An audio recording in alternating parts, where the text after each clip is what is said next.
Good evening. This is the 13th lecture in the series and the last for the course. And if you've lasted this long, I've got to congratulate you. I hope you're having success with your garden. Today, I'm going to talk about pest control.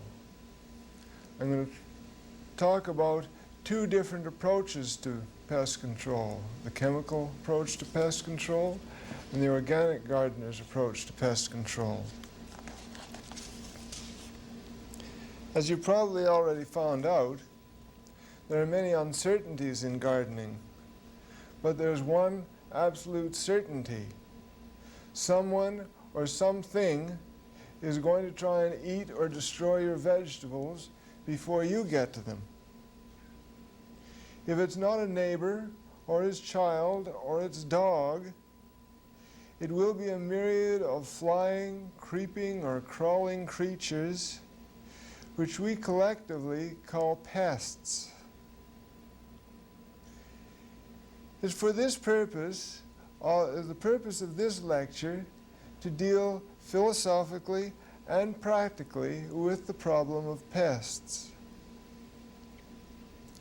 First of all, it should be recognized that all of these organisms, which we downgrade as pests, are a natural part of the ecosystem. And each of them plays its part in the balance of the natural system. Under natural conditions, there are no major plagues. Whole fields don't get wiped out by pests. Everything tends to keep more or less in balance.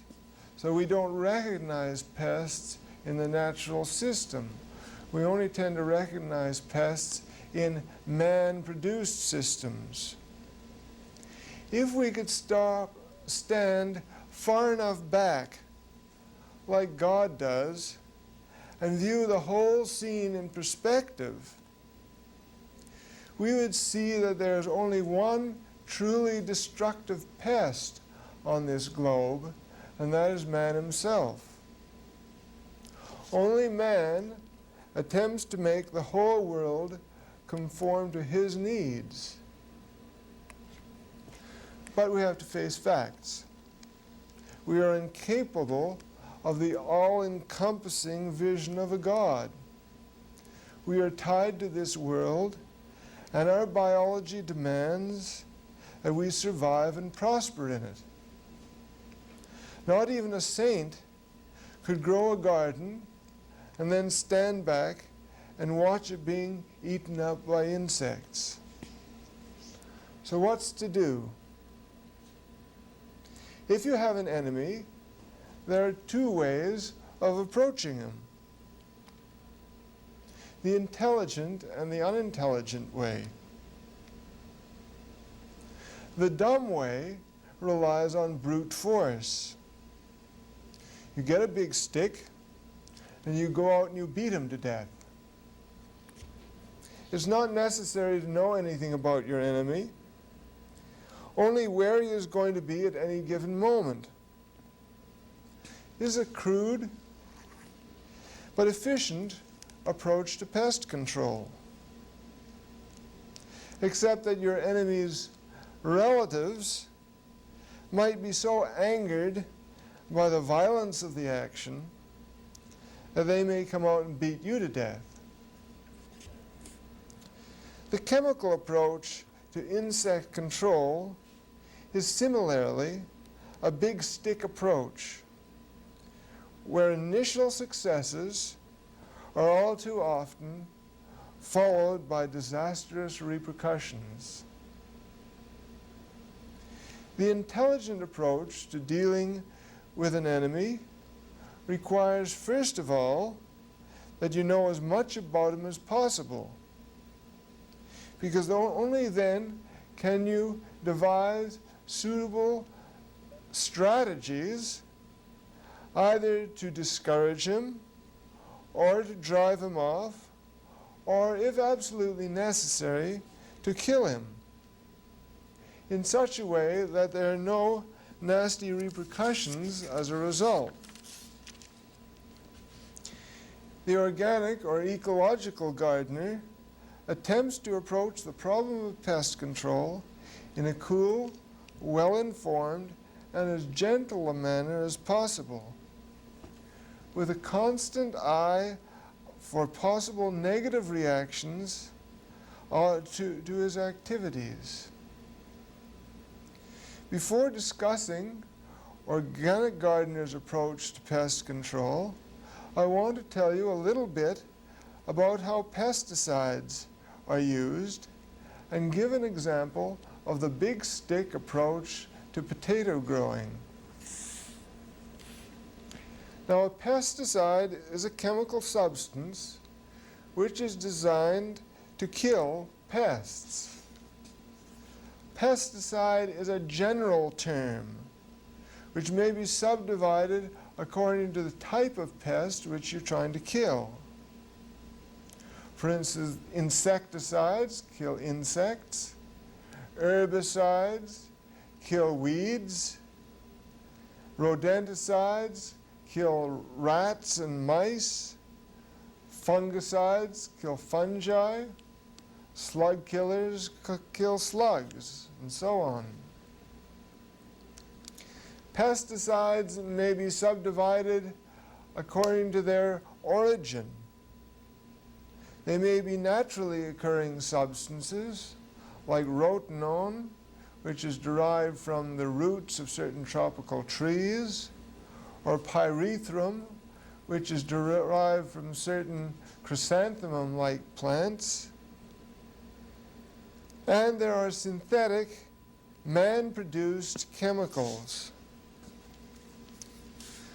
Pesticides may be persistent, that is, they remain in the ecosystem for many years after they've been applied, or they may be non-persistent, breaking down to other substances soon after being sprayed on the environment. The one thing that all pesticides do is that they are poisons and they have the ability to kill. Now, some pesticides are quite species or target specific. They only kill one particular type of organism. But other pesticides, in fact most pesticides, are not species specific. They kill virtually anything which comes in their path if a sufficient dose is given. The infamous pesticides like DDT, dieldrin, and aldrin are broadband pesticides which are extremely persistent. These are called the chlorinated hydrocarbon pesticides. DDT is so persistent that all of us carry significant quantities of it in our fatty tissue, even 5 years after it was banned from the market. All of these pesticides were banned for the simple reason that they were a very economical and very effective poison.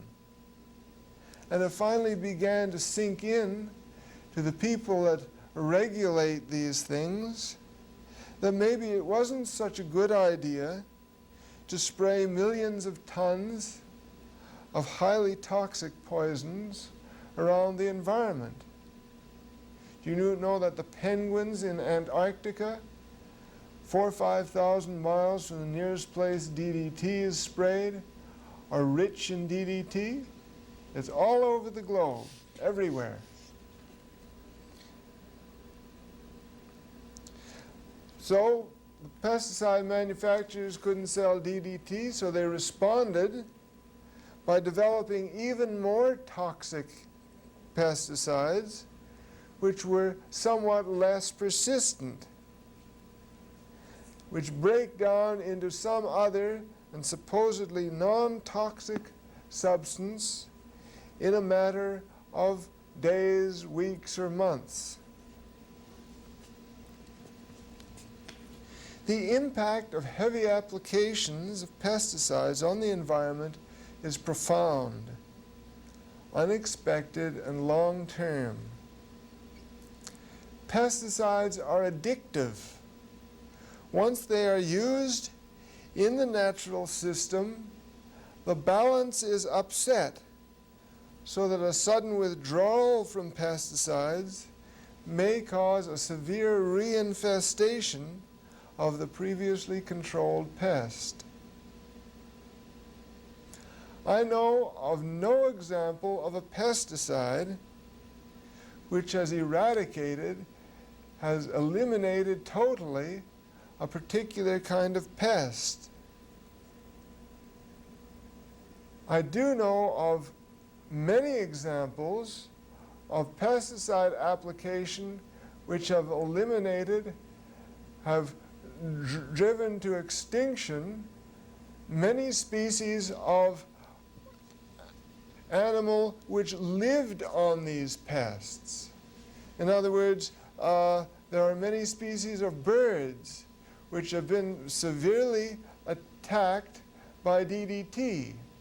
The DDT affects their calcium metabolism, so they can't produce calcium to cover the eggs, so that they lay eggs in their nest which have no shell on them.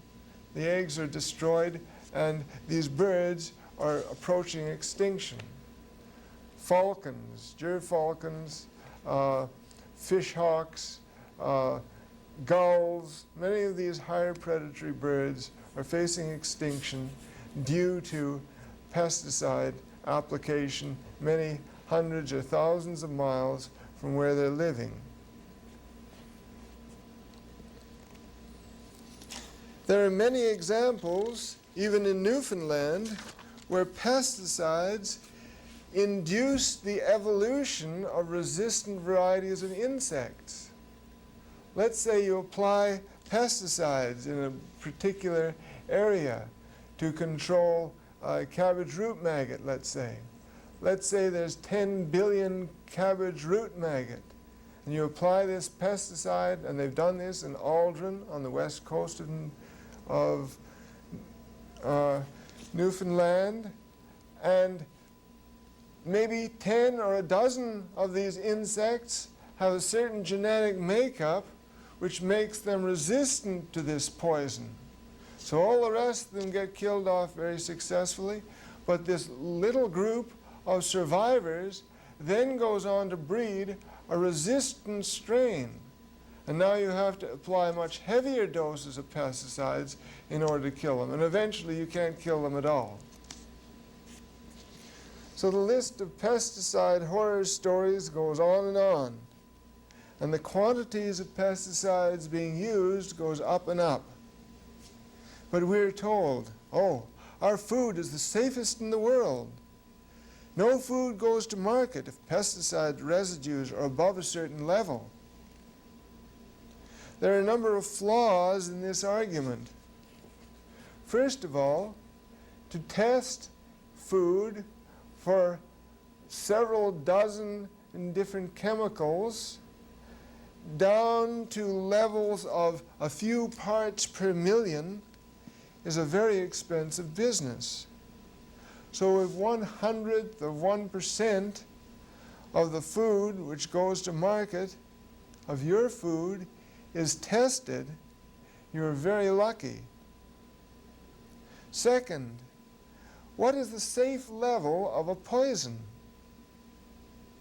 We really can't tell until we've been poisoned, and this may take many years. What we tend to see in legislation is a periodic reduction in the legal tolerances of various pesticides as the toxic nature of them becomes better understood.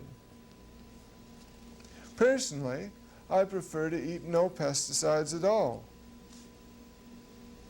Third, we are very trusting, I think, if we believe that farmers can apply poisons to our foods accurately down to several parts per million. I also know that the pressures of getting a crop to market are enormous, and the costs of adding just a little bit extra pesticide are minimal. Now I'd like you to quote to you in detail the example of potato production. Potato is a vegetable which I'm sure you'll have very little problem growing in most years. The information that I'm going to give you comes from a pamphlet called The Atlantic Canada Potato Guide. This is the 1974 edition, but they're virtually the same from year to year. There might be minor changes.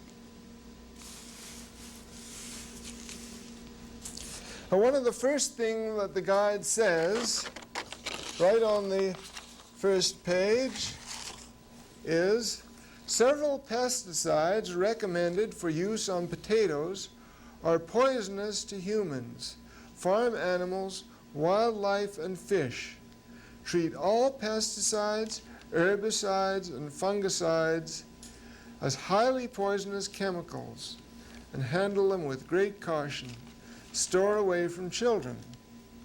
Well, they don't mince words. The stuff they put on the potatoes is poisonous. Let's see how poisonous.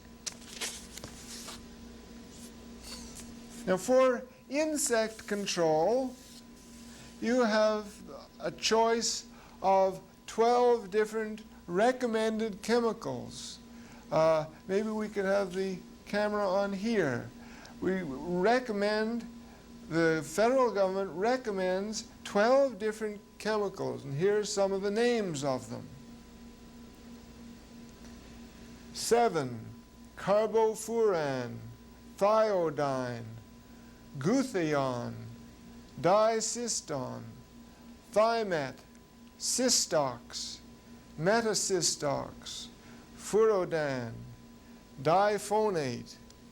You're not going to remember these names, but they have a sort of a morbid ring to them, I think. Now, see the ones with the stars. These are listed in the guide as highly poisonous, extremely toxic. Extremely toxic means that from 0 to 20 milligrams per kilogram can kill you. Let's translate that into more familiar terms. A 150-pound man who eats 1/200th of an ounce of thimet will be killed 50% of the time.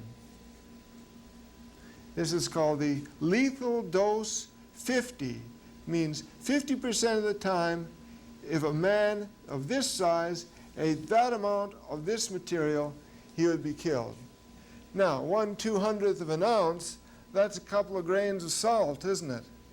And all of these are slightly less poisonous, but all in the same general bracket. These are only highly toxic. And these are extremely toxic.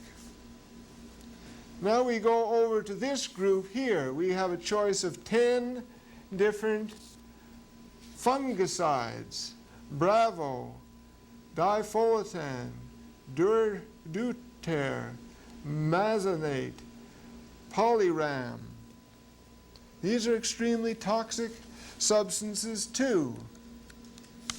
Then to control weeds, there's offered 17 different varieties of herbicides. Now obviously a farmer doesn't use all 17, but he's got a choice of 17 varieties of herbicides.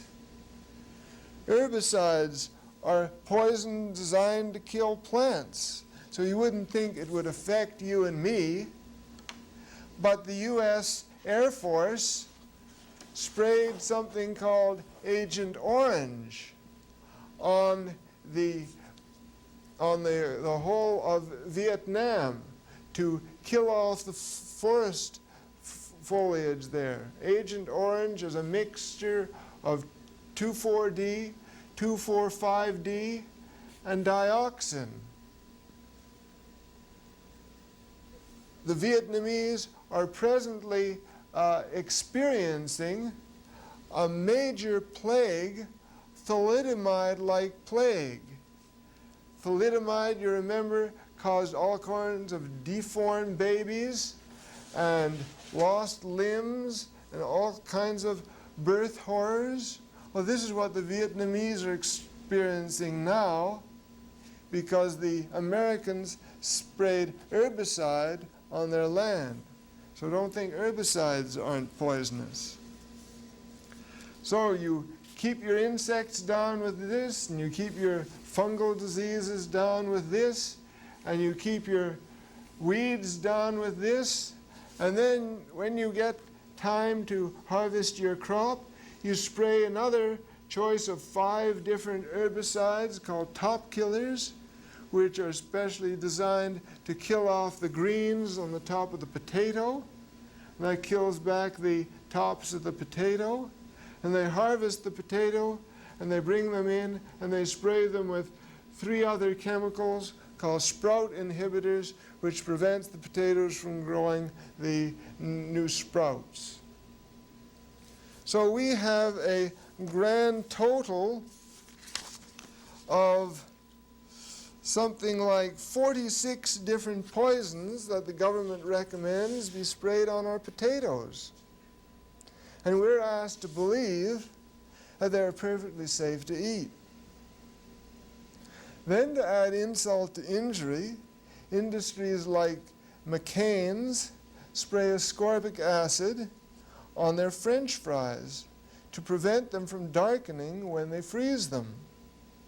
Then they have the gall to claim that the French fries are rich in vitamin C. Ascorbic acid and vitamin C, same thing. Well, so they are rich in vitamin C if you like eating raw French fries. But as soon as you put the French fries in the hot oil, the vitamin C is destroyed and there's nothing left. So don't believe the ads that tell you French fries are rich in vitamin C.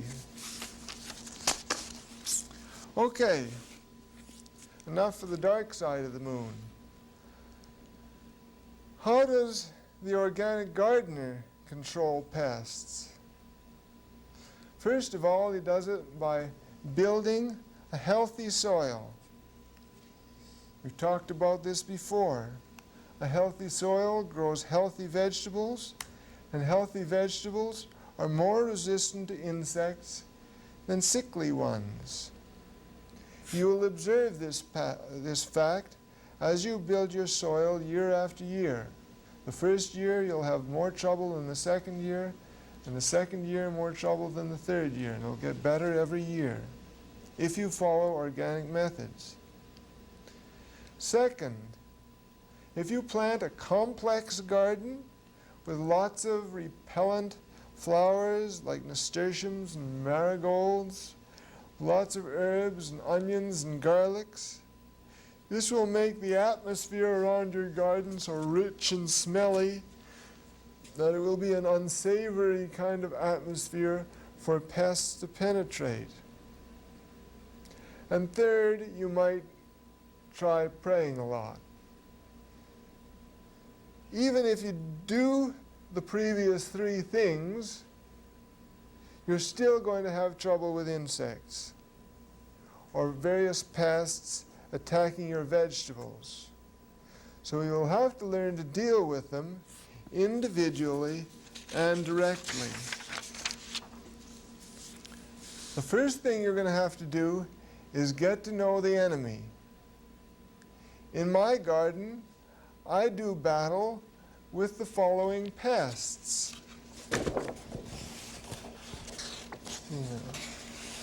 I do battle with these pests. In your garden, you may suffer from some others. So the first one on the list is wireworm. Wireworm is a very easily recognized little pest. It's about 1 inch long, and it's about that wide, and it's a fawn or tan color, and it lives in the soil, and when you pick it up, it has a hard, brittle sort of feeling to it. It doesn't have any leg or very tiny little legs sticking out. It's about 1 inch long, about 1/16 of an inch wide. It's round, it's hard, and it's brittle. It feels like a little piece of wire. Now this is the larva of the click beetle.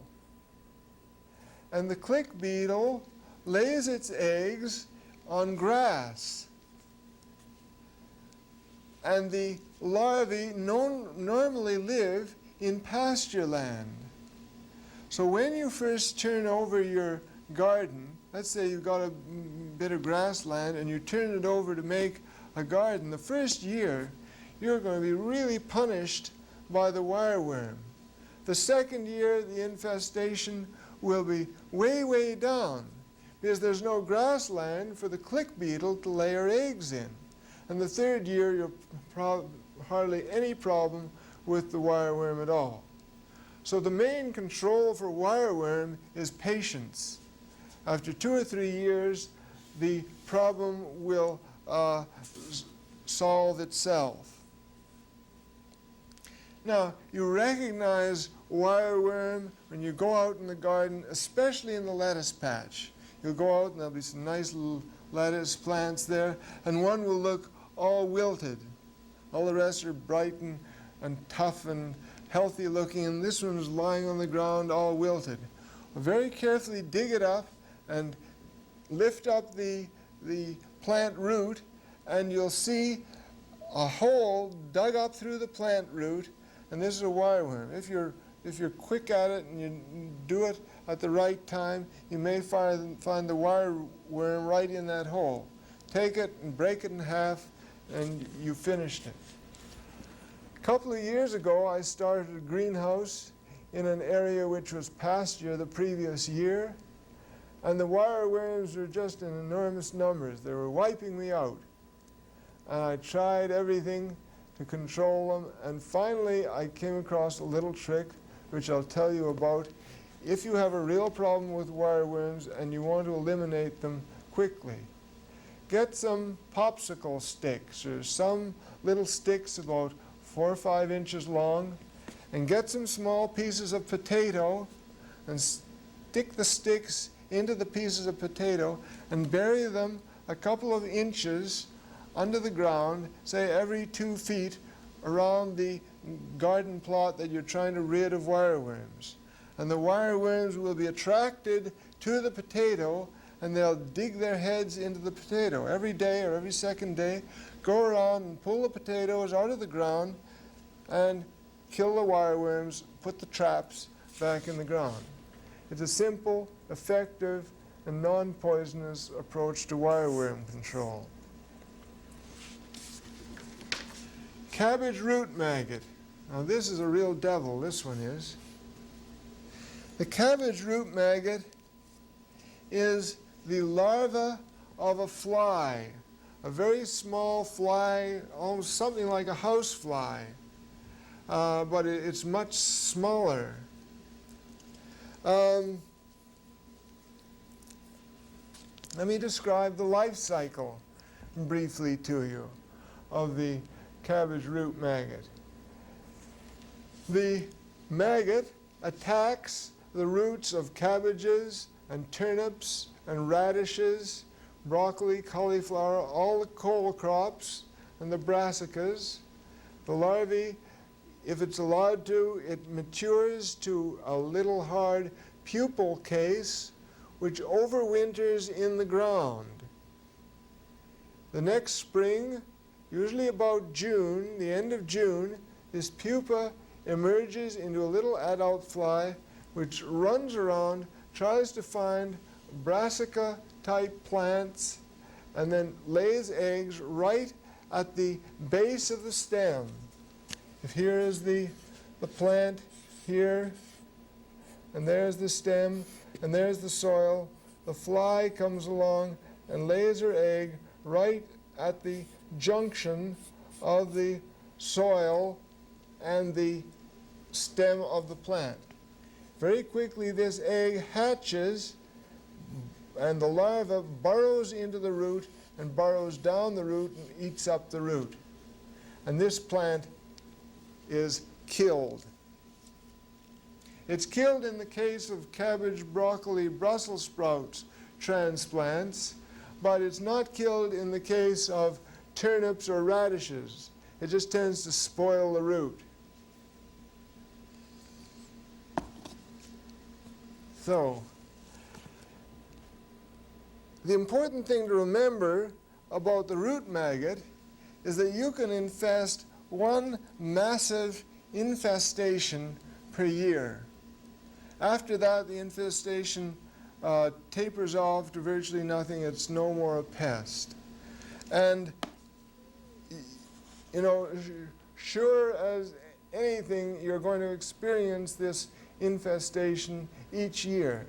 Usually it occurs somewhere around the end of June.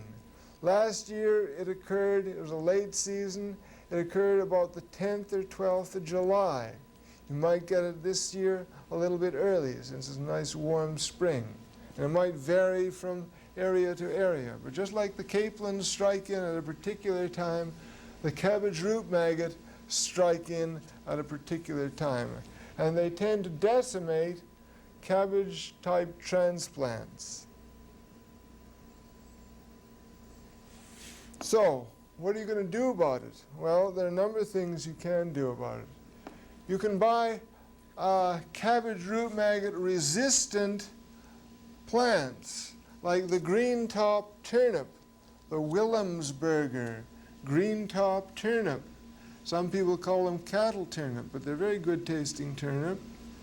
These are resistant to cabbage root maggot. Root maggots don't like to infest them. You can prevent the fly from laying the egg at the base of the plant if you make the surface of the ground here unappetizing to the little insect. In other words, you may put a collar of tar paper. Here's a little square of tar paper. It's about that size, and you cut it there, put a little hole in it, and you wedge this around the base of the plant, and the plant's sticking up through here. Now, you see? Now, in order for the fly to get to the plant and lay its egg there, it's got to walk across the tar paper, and it doesn't like doing this. And this will help to prevent root maggot attack. Wood ashes or another one.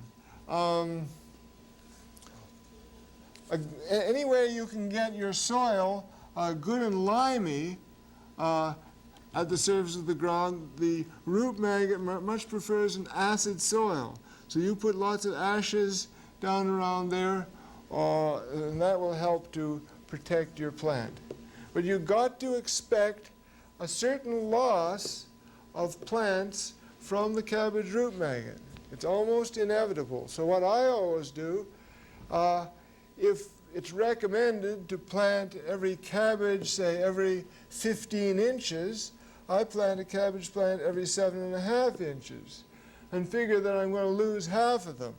So in the end, it averages out, and if I don't lose as many as I think I'm going to, I can always pull out the intervening plants later on.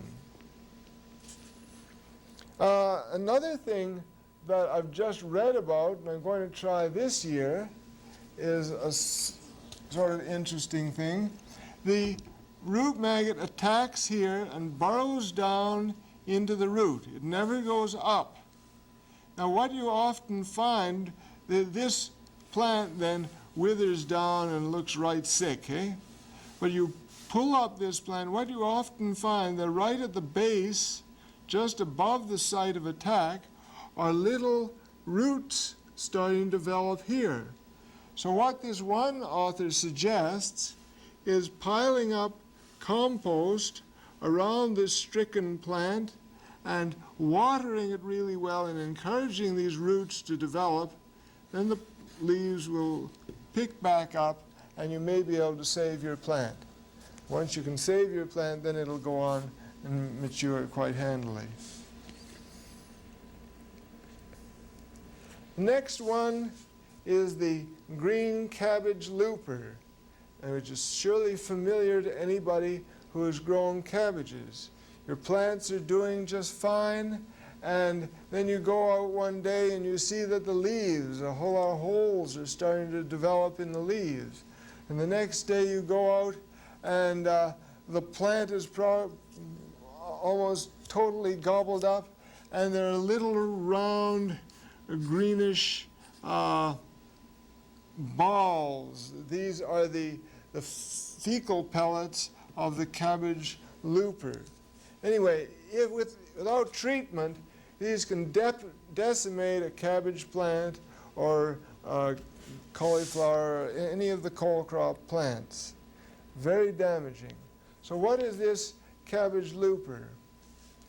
It is the larva of the imported white cabbage butterfly.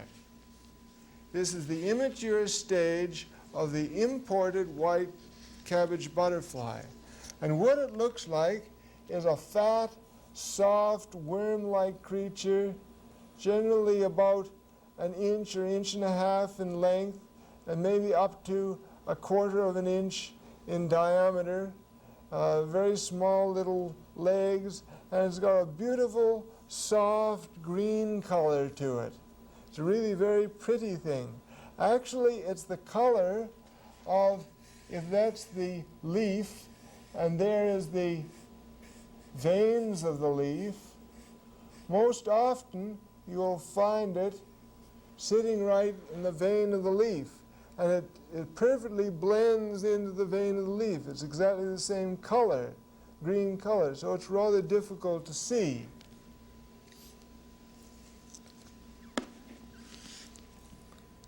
So, the first thing you'll notice in July is lots of lovely white butterflies dancing around in your garden. A really joyful sight to see. Now, if you catch one of these butterflies, you'll see that it has little yellow whiskers, and it's got white spots on the tips of its wings. And it's about maybe an inch and a half across. Well, if any of those little butterflies dancing around in your garden, kill them if you can. Go after them with a badminton racket, do whatever you want, but kill them. Because they're the ones that lay the eggs that produce these green loopers that cause all the trouble. Now, the general time of attack is from mid-July on, and they'll attack right on through the season, right in through September and even into October. So you've got to do battle with these ones right through the season. Now, the damage to the plant I've described to you. The control of these things, once they've laid their eggs and once the looper has started to do its damage, the control is varied. You can approach it in a number of ways. If you've got a small enough garden, you've got the patience, you can hand pick them. You can pick them off. Alternatively, some people go out very early in the garden in the morning while the dew is still on the leaves, and they sprinkle rye flour on the leaves. Just go out with a duster and they sprinkle flour all over the leaves, and these loopers, they crawl around on the leaves, and the dew mixes with the flour, and they get all gummed up and all balled up with this flour, and then when the sun comes out, they sort of bake inside this sticky mass of flour, and that kills them. Alternatively, a most successful and acceptable approach to controlling green looper, and also other forms of butterfly and moth species of pests, is this material here. It's called Bacillus thuringiensis, or you can buy it from Gay's Seed under the trade name of thuricide. Now this material is a very interesting substance. What this is a bacterial culture. This is a natural disease organism which only attacks butterfly and moth larvae. It's a specific disease which has been cultured on a fairly large scale, and you take this, you buy a bottle, a very small bottle like that, and mix a tiny bit with water, and you water it over your plants, and then these loopers go eating the plants, and they pick up this disease organism which you've put on the plants, and this gives them a stomach ache, and they die. So this is an acceptable way and very successful way of controlling green cabbage looper, purple-back cabbage worm, and leaf roller. The purple-back cabbage worm is the larvae of a little brown moth called the cabbage moth. And on certain years only, it is extremely abundant. I don't know about your area, but in my area, it was extremely abundant last year.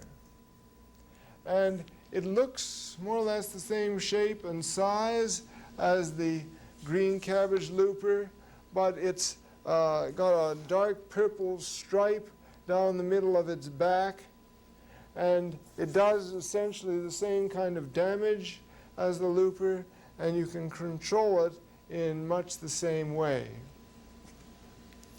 The leaf roller is one of the earliest pests which you'll have to face in the spring. This is not a terribly destructive pest. I suppose in some areas it could be a bit of a nuisance. The life cycle is kind of interesting in that the adult lays her eggs on spruce trees. And early in the spring, the eggs hatch, and the larvae crawl down the spruce trees along the ground until they come to a plant with a broad leaf, which they favor, and they'll go for all kinds of different vegetables, peas and strawberries and fruit trees and all different kinds of things. And they crawl up into this leaf and they spin a cocoon. And they take the leaf and they fold it around to make a little package. And they hide inside this package and they pupate there into a pupa, which eventually is formed into an adult moth. So this action kills the leaf. You can control it again with Bacillus thuringiensis. Cutworm is another moth larva which lives in the ground instead of on plant leaves. It's a really very disgusting C-shaped fat creature like this. You can hardly miss it. It's got a kind of horny head, but it's always wrapped up in sort of a C-shape like this, and this big and fat, bloated creature. And in some areas, fortunately not in my areas, but in some areas, this can be a very destructive pest. It's very easy to recognize the attack of this pest. You'll have a perfectly nice row of plants, and you come out one day, and they're all lying on their side, completely cut off from their roots. And what the cutworm does, he comes along to the plant, and he chews off that part of the stem, and the plant falls over. And generally where they hide is just below the soil level. So if you dig down right beside a plant which has recently been destroyed, you may be able to find them and you may be able to destroy them. Now, there are a number of things that you can do to control cutworm. Cutworm, like cabbage root maggot, don't like a basic soil, a soil with a lot of alkaline material in. So if you put ashes on this, this will tend to discourage cutworms. Otherwise, if you have persistent attacks, some people put down collars around their plants. They put a tin can down around here which sticks up an inch or so above the ground and down into the ground a couple of inches, so the cutworm, which is crawling around just at soil level, can't get through this barrier and can't get to the plant. That's one approach. Or you can make this barrier out of cardboard or something. Some people claim, I can't substantiate this, but if you plant a cabbage plant and you have problem with cutworm, if you put a matchstick right down beside the plant, the cutworm can't get around it to cut it off, and this will protect the plant. Maybe it works, maybe it doesn't. You can try it out. A lady last night from Twillingate was telling me that if you put pieces of orange peel down beside the cabbage plant, this caused the cutworm not to attack her plants. You can try all these little tricks. Aphids are mainly a problem around here in the greenhouse. And I had a very bad infestation last year, and I didn't totally succeed in controlling them. I think the main thing to do is to be aware of them. They're very small, soft-bodied little insects, generally a pale green, and you'll see your leaves getting sort of dirty. And look especially on the bottom of the leaf, and you'll see thousands of these tiny little plant lice attached to the base of the leaf. And what they're doing, they have a little hypodermic-like mouth part which they shove into the leaf, and they suck juices out of the leaf.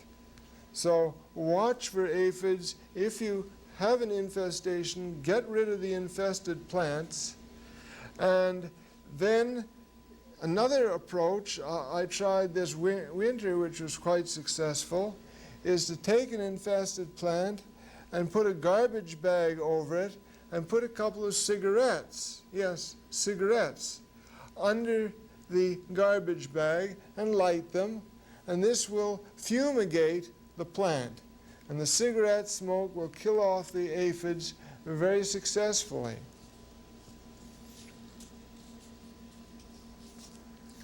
Slugs. Surely everybody knows what a slug looks like. It's a shellless snail. They crawl along in the grass and the damp places. They can be anywhere from a half an inch to 2 or 3 inches in length. They're slimy and they're gooey and they're not very nice characters at all. But they have a voracious appetite for vegetables. During the winter, they tend to hibernate overwinter in debris around the edge of the garden, under rocks or under boards or in the grass in various places like this. Now, the best way to prevent an attack of slugs is to put some kind of barrier around your garden so that the slugs cannot enter your garden. Slugs like to crawl across wet grass. They like to crawl under sticks and things like this. And in this way, they can make a passage from the place where they overwinter in the pasture, in the rough areas, into your garden and then start eating your vegetables.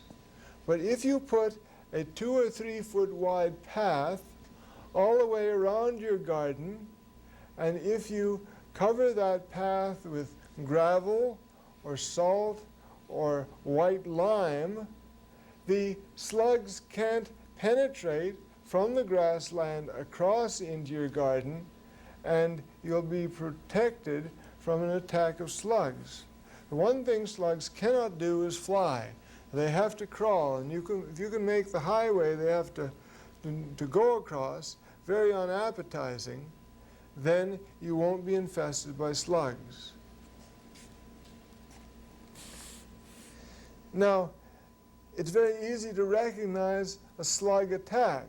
To differentiate an attack of slugs, which eat holes in the leaves of cabbages and all kinds of plants, really, it's easy to differentiate between holes eaten by slugs and holes eaten by green cabbage loopers. Because if you look at the surface of the leaf, you'll see that it's crisscrossed by quarter or half-inch wide highways of dried slime. As the slug passes along, it leaves a trail of slime behind itself. So look in the light and you'll see these shiny highways of dried up slime. This will tell you that slugs have attacked. They're particularly like damp, cool, wet areas. So when you go out during the day, you won't see any slugs because they're all hiding down in the wet areas. But if you go out with a flashlight, say 8 or 9 o'clock in the evening, then they're all up on top of the plants, and you can pick them off and drown them very successfully. As far as slug control is concerned, once you've got them in your garden, well, there are two ways that I've found successful. One is a very weird method. You take little dishes, little saucers, and you submerge them in the garden so that the lip is right at the level of the soil, and you put beer into them. Now, slugs are attracted to beer, and they crawl in and they drown in the beer. That's an easy method. And another way is to get a number of children and give them flashlights and a penny apiece for the slugs and send them out in the garden for an hour or so. And they'll clean up enormous numbers of slugs that way, or you can go out and pick them off yourself. Another thing to do is, let's say you've got an infestation in cabbages or broccoli. Well, pull back the mulch from around the base of the plant, pull off the lower leaves, and sprinkle fresh wood ashes or sand around the base of the plant. Open up the base of the plant so the air can flow through, so it isn't damp and stationary air, and then you'll find that you have much less problem with attack from slugs. Another organism which you may have problem with is the golden nematode in potatoes. And a good way to control these is to plant alternative rows of marigolds down between the potato rows. And the roots of the marigolds secrete a substance which kills off nematodes. Disease control. Well, I haven't got very much more time to handle disease control, but some of the diseases you might come across are clubroot in your cabbages, and this, you know, can be controlled by rotating your garden and only growing cabbages once every 3 or 4 years in your garden. And also, clubroot organism doesn't like limestone, so lime your garden heavily before planting cabbages. Potato scab likes limestone, so don't grow potatoes in recently limed ground, because this will encourage the development of the scab. Another form of control of diseases is to buy resistant forms. Okay, I'm going to finish off now. I've greatly appreciated lecturing to you these past 13 sessions, and I hope you have a successful garden. Since this tape was shot, a year has passed, and I have a few more things to report to you about a couple of insect pests. I told you about my problems with aphids in the greenhouse last year, and sure enough, this year the aphids turned up again. This year I tried a variety of sprays, diatomaceous earth, soap and water, a variety of other things. But what I finally settled on, and what I found was quite successful in controlling aphids, was a simple spraying of soap and water.